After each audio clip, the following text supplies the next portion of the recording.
Good morning. Ya, malor sa ifo banduya ni tayo fo de no fo malanga layer tato Matai City. Ya, le kaya fa kimu le kaya masese, le kaya susu. Ya va vea ka ko. Pe ona va tu fo tu agar tayo. Ilungo tu singa foi. Ba ai le masese. Ba ai le kulanga, ba ai so fa maru ke malanga mai mo or taulanga. Ba ai le tulanga foi le ai mo ala vai mo me va pega. Foi ngi ia tau fiofi mai alo mo fa nau do fa su mo fa por palai. O le pesi fa mai. Ia ai wo mo piso tau le wa to 5 minutos no talo le tula se fulu. Isa monei. Ai se ka ko afe ka ka kala ngo fo se fu de ma ngia. Ke lo le mo mengi o le ka mai. Soles. Le ya lo le ko nga ka mai foi le el waku ngaka le mea la wo mang fakulanga mai le ku ngaka ile ka mai ko ngaka mai la fo ngale el wakwa pasi lunga male mea wo mang fakulanga ngaka ile ka mai se umala ka waku fai ngale le ku ngaka mea ele se ka mai le ngol mea ai wo ka ke ile wo sau fo lunga kuskusinga ngisi nisi o le tunu ia vai o mengi ka ke fa soa ka ke fa ali o ka ko mangaku faali mai ora ko foi fina ngalo faali ya ku so ka ika foi mandatu I loka ika I loa ole ngala kwala wo ke ilo vai ku kuskusiga ngisi fa pe mai ele o yese maturity ole ku hu de fast yo ele o yese maturity ole ku hu ile pa loka nga fai lango ole fast fa mai ole maua ila ko nginga fa ya la ko foi suenga ese le maga ia marco anga suesue ole lima se furu iwa pasenge o Samoa ka pa loka ia ka ngole lu fulkasi nga ilunga ole lima se furu iwa pasenge o ka pa loka inga le pa loka ngi ele ilango fatu tuele tu Samoa utas o fela le menga lango ele lima suru iwa pasenge ia au fiai le vanga fa ufai puipuia ya tau tangata pa vai a koe ngase vai nga kele o pasenge wai o la kouru nga len kurua ya o le samo o poto o le vai nga tutu atasi ya o le vai nga le samo a lei papati ma le sila vai nga fa nga bunga lo ya kaika sau wale suesu e nga ka mai sau waka mo fai fase se ba fau o ka makira ya o nga sau war so enga ka wasilia ku luga mala ka mai se ka mun mulia ku le sau wa manga e fase se fina ngalo le tunu foi nei wa mawa sau fasi falawa ka fio mama wa inga yo ka fio mama wa inga ele ya nga foi le songa fa ali o le ka mai bi fonga foi nga le wa vi fonga ko nga be foi nga le wa sanga mai wa sanga mai wale ole upu nga le ka fo ye e fa pinge le mele wa maka nga yo le upu ole a mai mon mole ka mai ai ova ole winga la fam talanga fai mai kala ingi so kuskusinga lu ngopeng ka failang ele o ya ile maturity ole atunu ile vai nga fa fai fa to toile tu sama utasi aka ko kala ngola ile fai nga paloka kau ke kalango ile luas fur kasi kau sanga anga ilunga ba ngale maka mai fa ngapa ka yo po pe ma kuar ka kale yo kan mele le la ko ye fi fa kuskusinga o le fasili mo o le lau fe au o le lau pisingisi o le lau fia poko o le lau fia iloa ma le fia faadi o lo wakabai e ke kango i fua e faifa poponga o mea ngei ma kaukala mai no nguku e ngā muelo ma e fape mai o le maturity o le atunu ele o lango le fatu atu ele tu Samoa tas o le ale mea ka o le maturity o le furisia o le ale mea o yaila le vaenga ngasa e lango o yai o le ale me o yai ele I furisia ye kaka awai ke au mai a fuale ngu me la Samoa o poto Au mai fua le ngu mela ale Samoa le papati. Au mai fua le fai ngu mela ale tuto atasi. E au mai e ke kango e kufakasi. I le vaenga lea e ke lango lango o iai. Inga ia fau mai ai lo fa valea. Ioi. O le meka o le maturity. Pe fia vaenga fa au fai. A o le ngu mela silia. Ioi. O le ngu mela silia. O le furisia I kangaka. E fia afe mafe. Ioi. O ai ma lava e ngai lalo mai. E le o furisia I fina ngalo le tunu. Meanga ka o le ngu mela fai inga. O le ngu mela to I lalo. Ngu mela ha. E le ia la se me o la e ka hoi kufakasi. O ngā whau ila ia lea o lo o tau manatu. Mo tau whapea mai. E le o lango. La, e le o ausia le whatu o tue le atua sa mo o tasi. Le afa o le atu nuu. E langoa ila tau. O le fesili.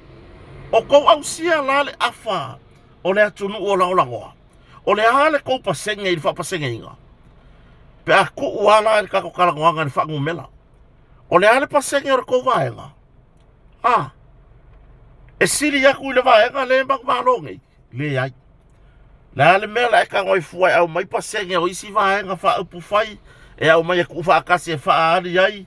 Usa o le alanga manga ia o le melenga au mai ele. Ele au te lenga mare tu whata singa. Ele official commission whainga palota. Mea kongo ngai ka ole aka mai. Mea kongo ngai ka ole aka mai. No mera furisia o tangata palota. Whatua tua ile atua sama o tasi.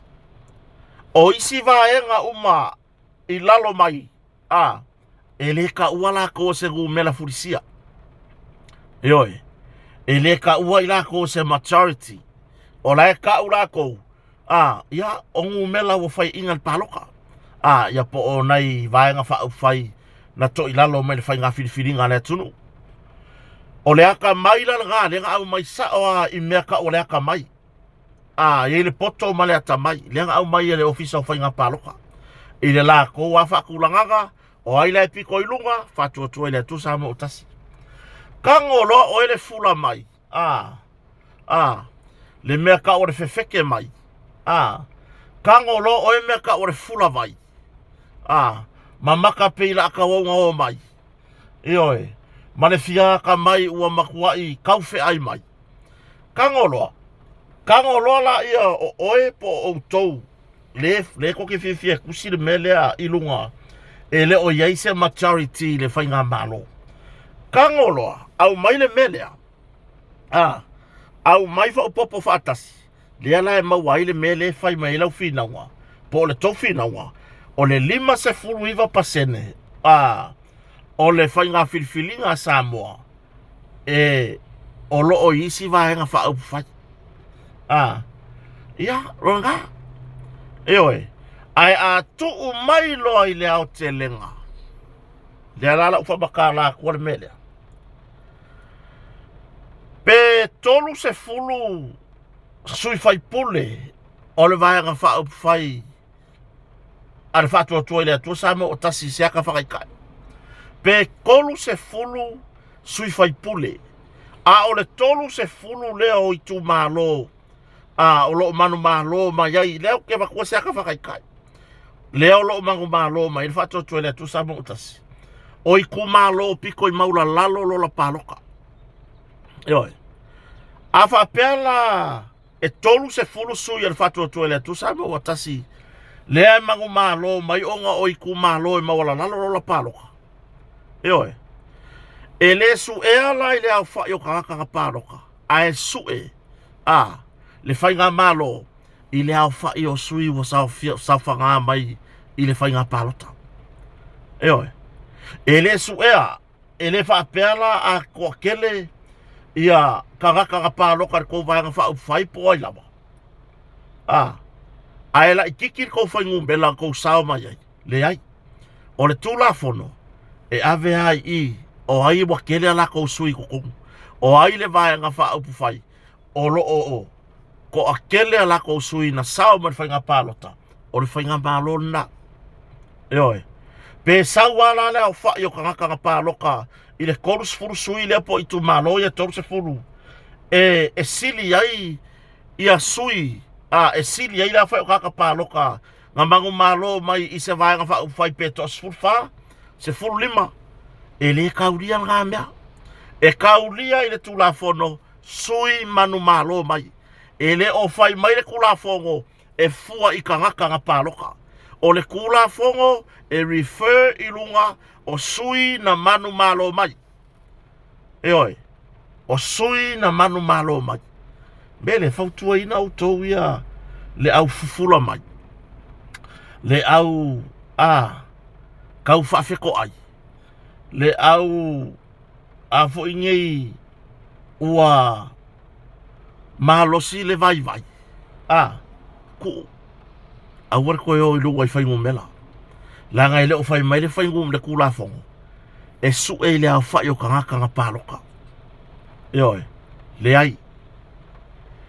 O le tulafono o sui manu malo mai. I le whainga pālota.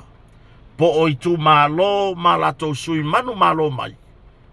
O whea le i tu e tele iai. Po whea le i tu e to tele lato sui manu malo mai.